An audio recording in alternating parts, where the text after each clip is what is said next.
Buenas de nuevo a todos. Vamos a analizar aquí la tercera y última parte de esta sección de el Frente Oriental de 1941 a 43, en este caso centrándonos en lo que sería una de las batallas más importantes y conocidas de la Segunda Guerra Mundial, como es Stalingrado. Bien, en primer lugar, lo que ocurre desde finales de enero de 1942 hasta la primavera de ese año es una serie de fracasos soviéticos para intentar que la ofensiva exitosa o contraofensiva, mejor dicho, de los soviéticos en el frente de Moscú tuviera un seguimiento tanto en el norte como en el sur. En este caso, el intento de liberar el cerco de Leningrado fracasa y el intento de conquistar Kharkov, que era una ciudad absolutamente fundamental en la zona de Ucrania, fracasa también estrepitosamente, pero fíjense, con un nivel de bajas que aunque es espantosamente alto, está a años luz del número de bajas del verano anterior, en el que estamos hablando de 500, 600, 700.000 bajas, aparte de 2 o 3.000 carros de combate perdidos. Aquí vemos como, por ejemplo, se pierden solamente 600 carros de combate. Esto significaba que los soviéticos no estaban todavía preparados para realizar grandes ofensivas a lo largo de toda la línea del frente, eran capaces de pequeños picotazos y los alemanes, esta es la segunda parte, todavía eran capaces de realizar contraofensivas a escala local para contener a los soviéticos a lo largo de toda la línea del frente mientras se preparaban para la siguiente gran operación, que es esta que tienen aquí en la pantalla, que es la famosa Operación Blau, Operación Azul, que es la segunda ofensiva realizada por los alemanes en el frente oriental. En concreto, esta campaña, esta segunda gran operación, comienza también en el verano del año siguiente, el 28 de junio de 1942.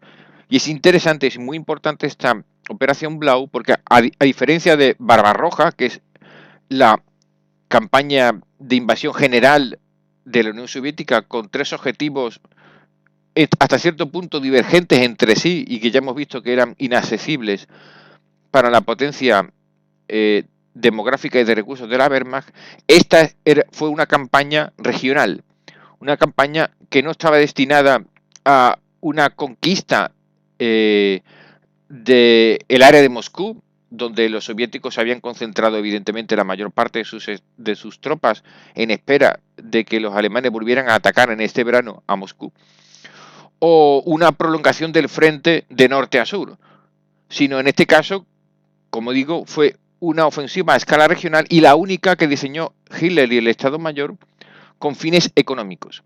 ¿Y cuál es el fin económico? Pues teniendo en cuenta que estábamos en plena campaña, en plena guerra industrial, en el que el combustible es absolutamente clave, los alemanes solamente se podían nutrir esencialmente del combustible de Rumanía, de los pozos petrolíferos rumanos, sobre todo de la zona de Ploesti. Sin embargo, las grandes zonas petrolíferas del Cáucaso nutrían prácticamente el 60% del petróleo de la Unión Soviética, aunque ellos disponían de más petróleo en otros sitios, pero esta zona era absolutamente fundamental, sobre todo la zona de Bakú.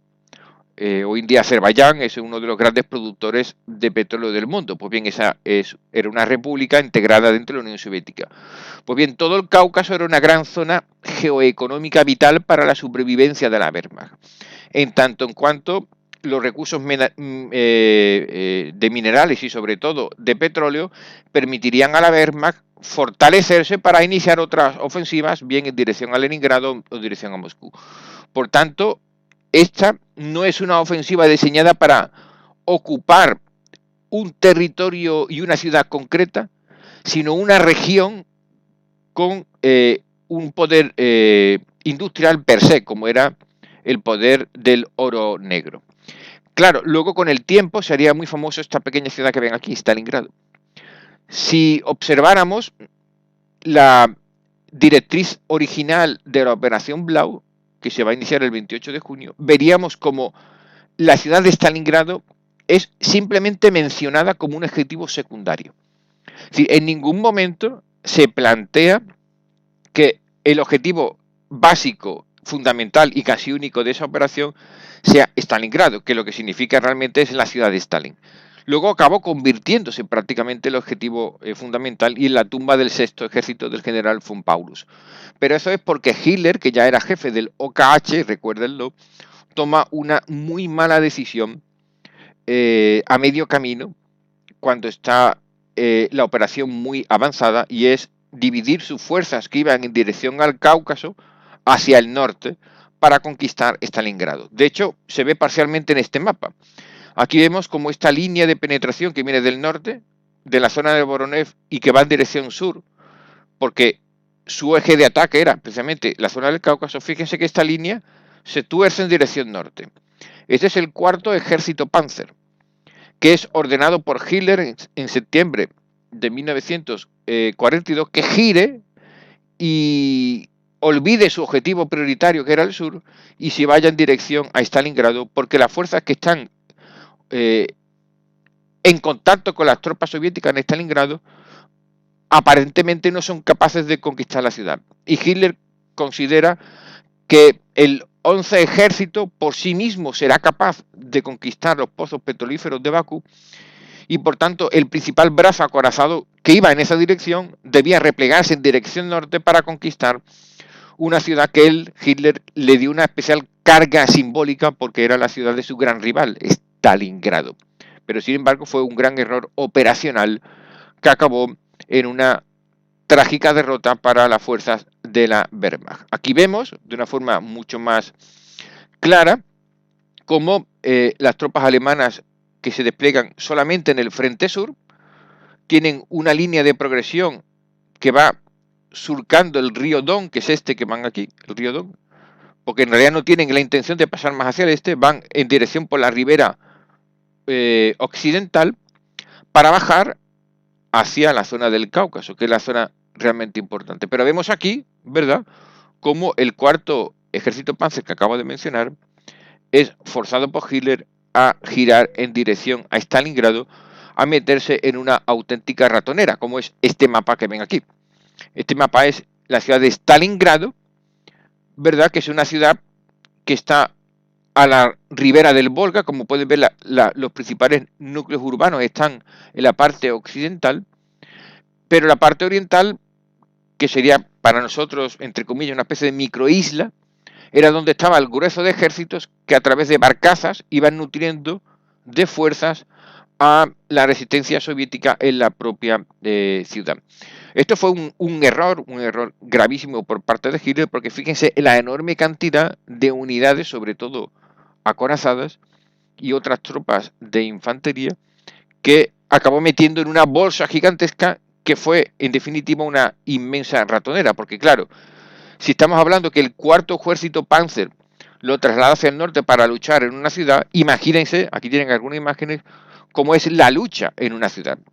Una lucha que duró varios meses, desde septiembre de 1942 hasta febrero de 1943, una batalla casa por casa, en la que conservamos algunos partes de guerra realmente muy curiosos y ridículos, por no decir tragicómicos, en la que los alemanes decían un día por la mañana que hemos conquistado el salón y el dormitorio, y por la tarde decía hemos perdido el dormitorio pero hemos ganado la cocina. Imagínense lo que debió ser una lucha cuerpo a cuerpo, en el que se iba absorbiendo cada vez más a tropas alemanas, y en el que efectivamente unos carros de combate que están diseñados para combatir en campo abierto los metes tú en este embrollo de ciudad, con edificios absolutamente por todos lados, llenos de escombros por todos sitios, y en el que los carros de combate alemanes se convierten en verdaderos cazadores casados, porque en cualquier esquina pueden ser claramente rodeados con minas por parte de los soviéticos, atacados desde corta distancia por los equivalentes soviéticos a los bazookas, o por cañones antitanques disparados desde muy poca distancia. Aquí vemos unidades, en este caso de las SS, que combatieron en Stalingrado, este sí, este no, con las armas que tenían mayor utilidad en el combate de ciudad, que son las armas automáticas o semiautomáticas. Estas ya son conocidas para vosotros porque es el famoso subfusil MP40. Recuerden que combatir con un Mauser era bastante complicado, por no decir peligroso, para las tropas alemanas. De ahí que Hitler ordenara el envío masivo de armamento de tipo automático o semiautomático, consciente de que el combate en una ciudad, un combate callejero, tenía una naturaleza completamente diferente que el combate abierto. Aquí vemos, ¿no?, otras imágenes de, en este caso, los soldados soviéticos saltando desde una trinchera artificial formada por los casquetes provocadas por las explosiones. Los soviéticos llegaron a concentrar una enorme cantidad de fuerzas, de nuevo sin que el servicio de inteligencia militar alemán se dieran cuenta. Zhukov, que fue el principal responsable de la defensa de Stalingrado, trasladó defensas desde la zona de Moscú en dirección al sur a Stalingrado. Sigilosamente la fue desplegando al norte y al sur de Stalingrado, sin que los alemanes se dieran cuenta que cuanto más tropas traían a Stalingrado, más la metían en una auténtica trampa. Esta trampa salta el 19 de noviembre de 1942, cuando los soviéticos, a partir de la operación que ellos denominaron Operación Urano, realizan una contraofensiva brutal al norte y al sur de las tropas del Sexto Ejército que estaban combatiendo en las calles y plazas de Stalingrado para acoparlas completamente. Si os fijáis bien en el mapa, os daréis cuenta de un pequeño gran detalle, es que los soviéticos realizaron el ataque por el norte y por el sur, sabiendo que en esa zona estaban desplegadas no tropas alemanas, sino, fíjense, tropas rumanas. Las tropas rumanas eran tropas de infantería, prácticamente sin cañones antitanque y con muy pocos carros de combate, y el soldado rumano evidentemente no tenía la misma capacidad de combate que el soldado alemán. Justo a la izquierda de estas tropas alemanas se encuentran el 8º ejército italiano. Así que imagínense italianos, espaguetis, combatiendo con un frío que te cagas en 1942 y recibiendo un envite brutal por parte de los soviéticos. ¿Qué ocurrió? Pues sencillamente el frente sur y el frente norte, controlado por rumanos e italianos, se vino abajo muy rápidamente, y en apenas 2 semanas, fíjense, en apenas 2 semanas, los soviéticos llegaron a unir las dos tenazas al oeste de Stalingrado, copando en su interior al Sexto Ejército del general von Paulus. En esta imagen pueden ver de una forma mucho más clara cómo se realiza ese cerco de las tropas soviéticas en la zona de Kalag, que lo tienen aquí. Es precisamente esa zona de Kalag porque aquí hay un puente muy importante y por tanto controla el paso del río, mientras que las tropas alemanas, incluyendo básicamente 3/4 partes del 4º ejército Panzer, quedan copadas en Stalingrado. Naturalmente el frío hizo el resto, no solamente los soviéticos, sino también de nuevo el frío de 1942 provocó que los alemanes no solamente combatieran en inferioridad numérica y de material, cercados encima, sino que además con temperaturas que rondaron los 25-30 grados bajo cero. En esta tesitura, el resultado fue el que ven. El general von Paulus, en enero de 1943, es ascendido a mariscal con órdenes de Hitler de que resista hasta el último hombre y que en ningún caso se deje coger prisionero. La historia del ejército alemán había demostrado que ningún mariscal se había dejado coger prisionero jamás, y él lo que esperaba era que el honor primara sobre la supervivencia. Pero el general von Paulus, a pesar de que ya no era general sino encima mariscal, no le hizo caso al Führer, y el 2 de febrero del 43 rindió la última bolsa de resistencia alemana en Stalingrado al norte, junto con 90.000 hombres, que fue el resultado de los prisioneros topados. Se calcula que el número de bajas alemanas, aquí tenemos alguna imagen realmente trágica, es una imagen real, por supuesto, fue de unos 300.000 hombres. Es decir, cayó el sexto ejército alemán al completo, 3/4 partes del cuarto ejército Panzer y otro tipo y otra serie de unidades que fueron trasladadas al frente. Eso sin contar las bajas de los ejércitos rumanos o italianos. De estos 90.000 hombres, se calcula que solamente pudieron regresar en 1954 unos 6.000. Así que imagínense lo agradable que era irse a un gulag soviético de prisionero alemán durante la Segunda Guerra Mundial. Naturalmente, una vez producida esta ofensiva contra Stalingrado, contraofensiva soviética contra los alemanes en Stalingrado, Hitler y el alto mando alemán no tuvo más remedio que replegar todas las tropas que habían llegado al sur por el Cáucaso, aunque no habían llegado a controlar la mayoría de pozos petrolíferos, sí algunos en la parte más occidental, iniciando un gran repliegue de todo el grupo de ejército sur de nuevo a su punto de partida. Es decir, toda una serie de batallas que duraron esencialmente de 6 a 8 meses no sirvió al ejército alemán para nada, sino todo lo contrario, para perder aproximadamente entre ellos y los aliados unos 500.000 hombres más una ingente cantidad de material y por supuesto haber perdido el aura de invencibilidad que tenían los alemanes hasta ese momento. Por supuesto, el costo para los soviéticos fue enorme. Aquí tienen unos datos que indican que la batalla de Stalingrado los soviéticos tuvieron más de 600.000 bajas y en la ofensiva que le siguió, que es esta que tienen aquí, tuvieron otras 400.000 bajas.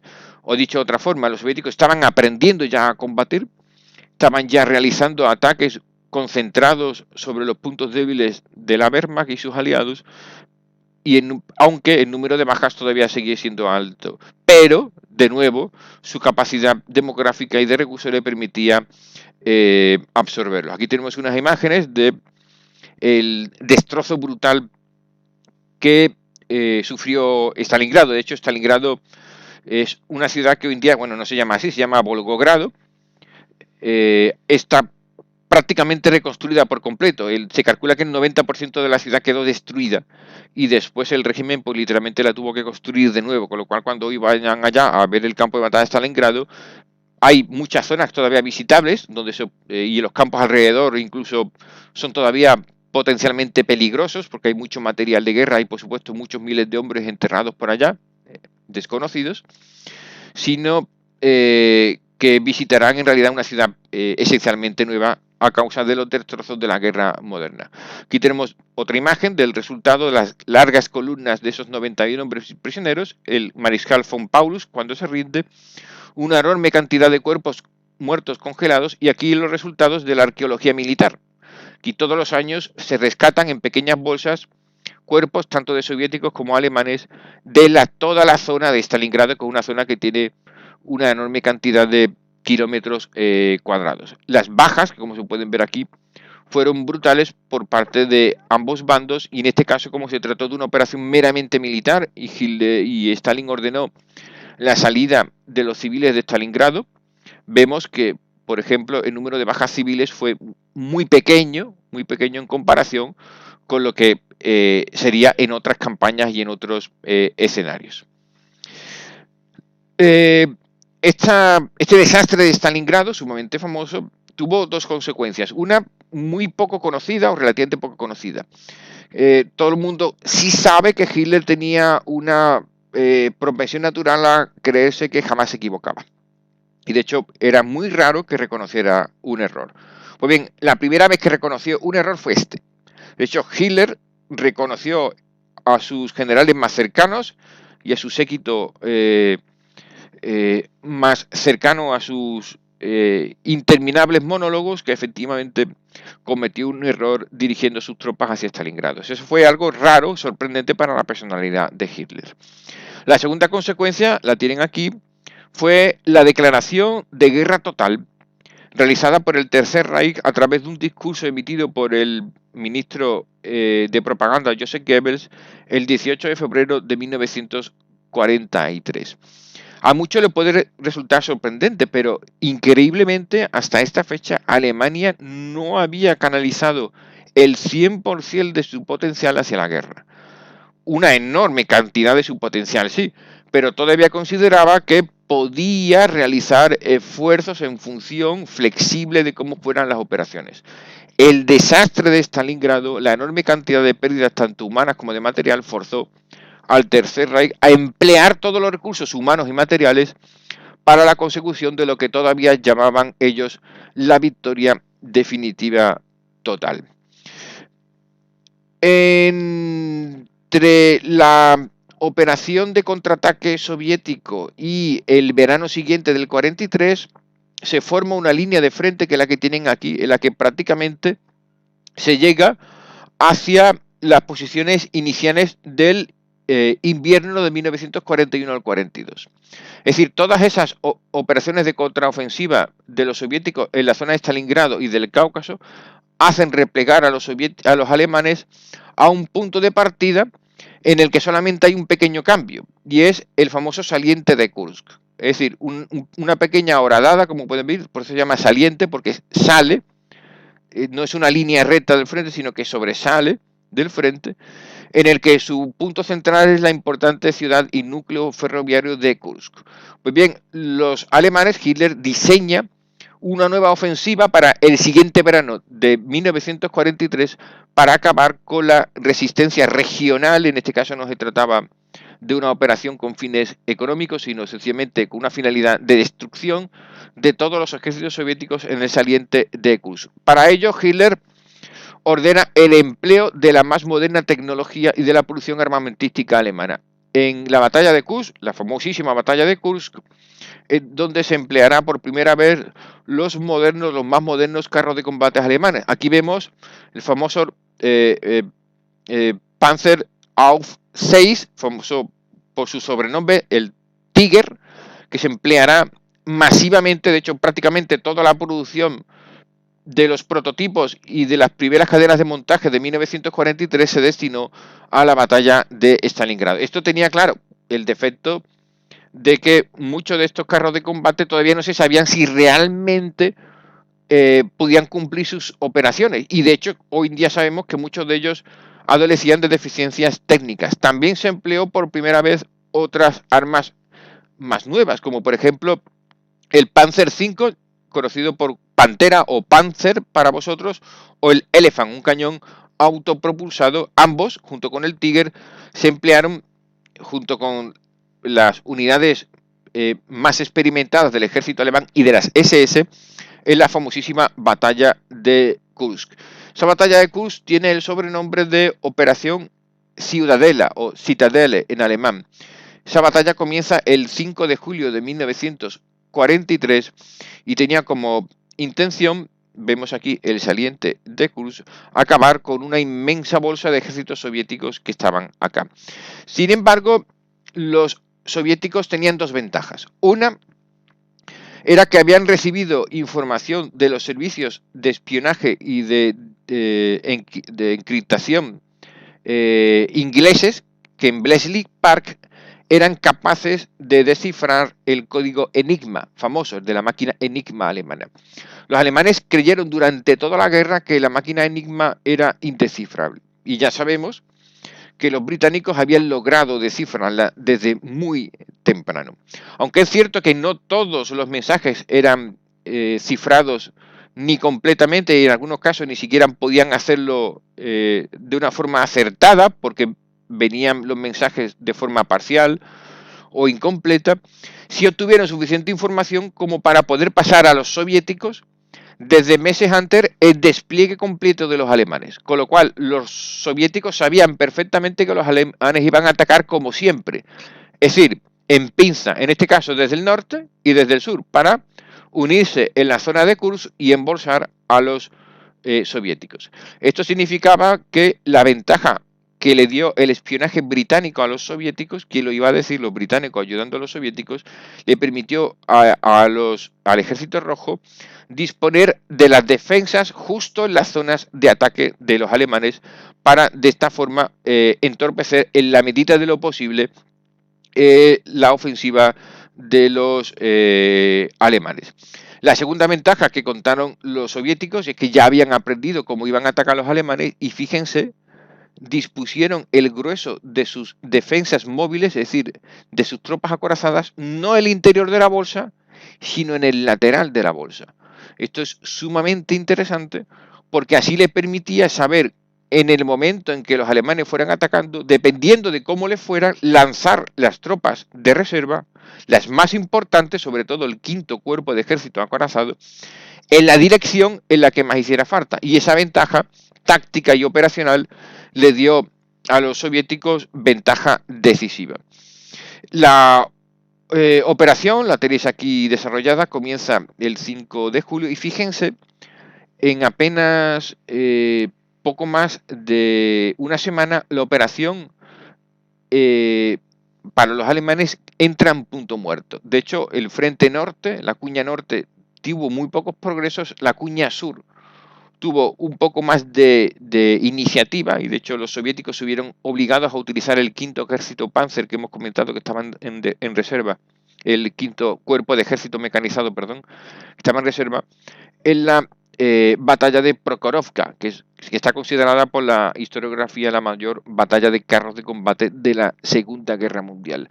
Esta utilización masiva de los soviéticos de los carros de combate en Prokhorovka, en la batalla del Kursk, significó el freno de esa ofensiva para los alemanes y el inicio de la contraofensiva soviética el 12 de julio de 1943. Aquí vemos en este cuadro la enorme proporción, la brutalidad de la batalla de Kursk, en la que se empleó una enorme cantidad de concentración de hombres. Fíjese que los alemanes disponían de 777.000 hombres, más de 7.000 cañones y 2.400 carros de combate, muchos de ellos ya hemos visto de los más modernos modelos. Pero fíjense que por primera vez en las ofensivas realizadas por los alemanes, estos ya no disponían de ventaja numérica de material frente a los rusos, sino que los rusos eran, a pesar de las pérdidas, quienes disponían de la superioridad. Fíjense, 1,5 millones de hombres, casi 2 millones de hombres, frente a 700.000, 31.000 piezas de artillería frente a 7.000, ya hemos hablado de la importancia que daban los soviéticos a la artillería, y 5.000 carros de combate, ya la mayoría de ellos eran modelos T-34-85, es decir, con poderosísimos cañones frente a la mitad de carros de combate alemanes. Esto hacía que los alemanes a efecto práctico tuvieran muy escasas posibilidades de éxito. Aquí vemos un mapa operacional que muestra la disposición justo antes de la contraofensiva soviética del 15 de julio, en el que se ve que los alemanes en la zona del sur han penetrado bastante en el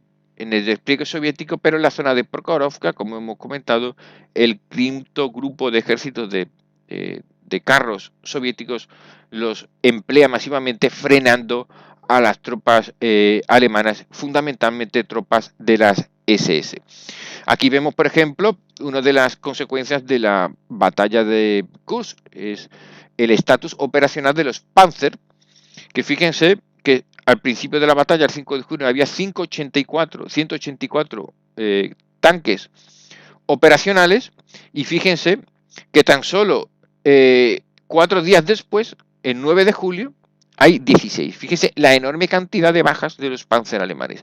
Cuidado, esto no significa que estos Panzer sean destruidos. De hecho, sabemos que más de la mitad no eran Panzer destruidos, sino Panzer averiados.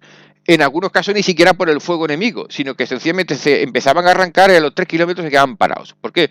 Porque eran en muchos casos prototipos o modelos que no habían sido probados todavía en combate. Aquí vemos un desarrollo comparativo muy interesante en el que se observa que a pesar de que las bajas alemanas de carros de combate destruidos es importante, sobre todo teniendo en cuenta que tenían menos, las bajas soviéticas fueron mucho más.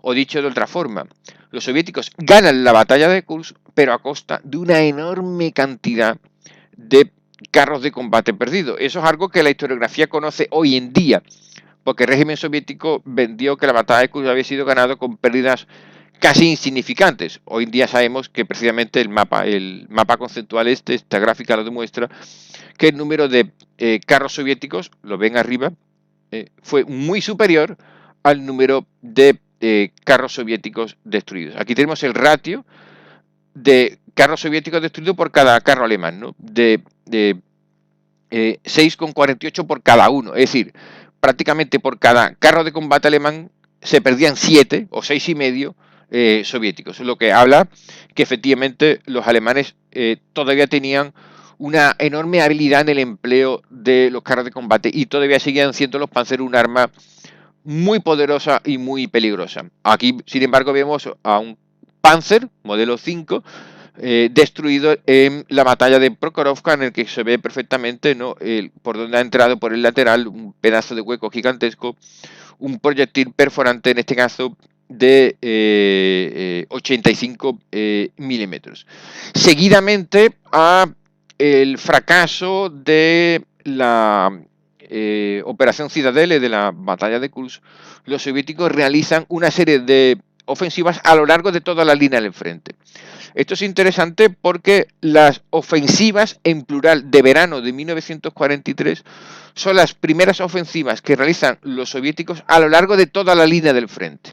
Y eso va a permitir disminuir la presión de norte desde el Báltico hasta el sur, hasta tal punto que, como vemos en esta línea, asomando finales de 1943 y principios de 1944, los soviéticos han expulsado claramente muy hacia el oeste a los alemanes de Moscú, han recuperado Smolensk, han recuperado la capital de Ucrania, Kiev, y han liberado el cerco después de más de 400 días a la ciudad de Leningrado para expulsar al grupo de ejércitos norte más al oeste del lago que tienen aquí, el lago Peipus, que es el lago más gigantesco de esta zona. De forma que al abrir en 1944 y tras el fracaso no solamente en la zona de Kursk, sino a lo largo de toda la línea del frente de los alemanes, la Wehrmacht va a entrar en plena retirada. A partir de ahí,